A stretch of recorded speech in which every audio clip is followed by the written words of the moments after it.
नमस्कार, मैं हूं अतुल द्विवेदी और आप देख रहे हैं द सूत्र। मध्य प्रदेश हाईकोर्ट ने 28 जनवरी को एक याचिका खारिज कर दी। ये याचिका लगाई थी यूथ फॉर इक्वालिटी नाम की एक संस्था ने और इस याचिका में मांग की गई थी कि ओबीसी वर्ग को 27% आरक्षण नहीं दिया जाना चाहिए। इस याचिका का सहारा लेकर मध्य प्रदेश सरकार भर्तियों में 87-13% का फॉर्मूला लेकर के आई और 27% ओबीसी आरक्षण के साथ साथ 13% पदों के रिजल्ट पर रोक लगा दी। अब जब ये याचिका ही खारिज हो गई तो सवाल उठने लगे कि क्या सरकार अब प्रदेश में 27% ओबीसी आरक्षण देगी और क्या अब भर्तियों और रिजल्ट पूरे 100% पदों पर जारी होंगे। खैर, ये तो बात की बात है, लेकिन इस याचिका के खारिज होने के बाद मध्य प्रदेश के पूर्व मुख्यमंत्री कमलनाथ का एक पोस्ट सामने आया है। इस पोस्ट में कमलनाथ अपनी तत्कालीन कांग्रेस सरकार की पीठ थपथपाते नजर आए। कमलनाथ ने लिखा कि मध्य प्रदेश हाईकोर्ट ने उस जनहित याचिका को खारिज कर दिया है जिसमें राज्य शासन के द्वारा प्रदेश में 27% ओबीसी आरक्षण देने के फैसले का विरोध किया गया था। ये कांग्रेस पार्टी की नीतियों की जीत है।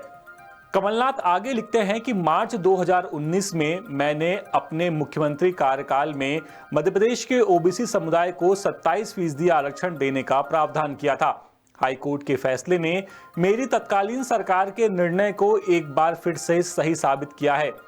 अब मध्य प्रदेश सरकार को तत्काल सभी स्तर पर 27% ओबीसी आरक्षण देना सुनिश्चित करना चाहिए, ये लिखा है कमलनाथ ने।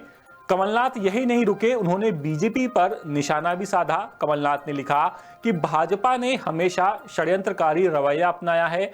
19 मार्च 2019 को हाईकोर्ट ने पोस्ट ग्रेजुएट मेडिकल कोर्सेज के लिए 27% ओबीसी आरक्षण पर स्थगन दिया।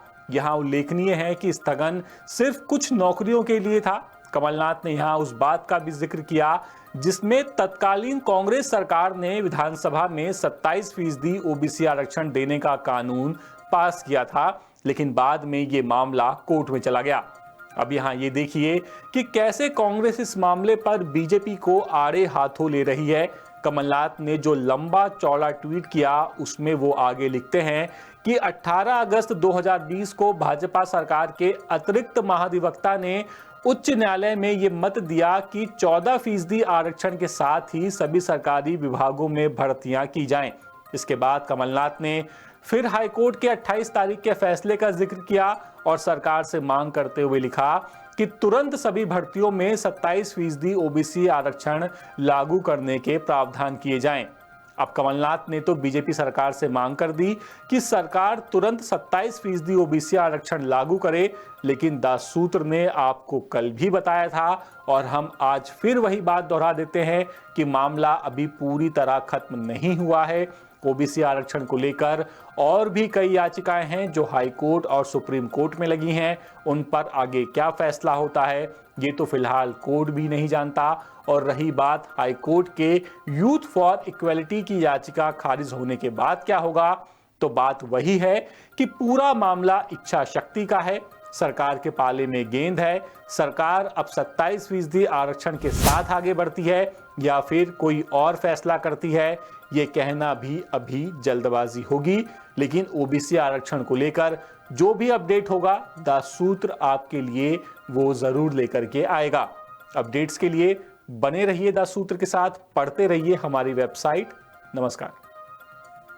लेटेस्ट, इन्वेस्टिगेटिव और इन डेप्थ खबरें देखने के लिए ज्वाइन कीजिए द सूत्र का व्हाट्सएप चैनल, सब्सक्राइब कीजिए यूट्यूब चैनल, लाइक कीजिए फेसबुक पेज और पढ़ते रहिए वेबसाइट www.daसूत्र.com।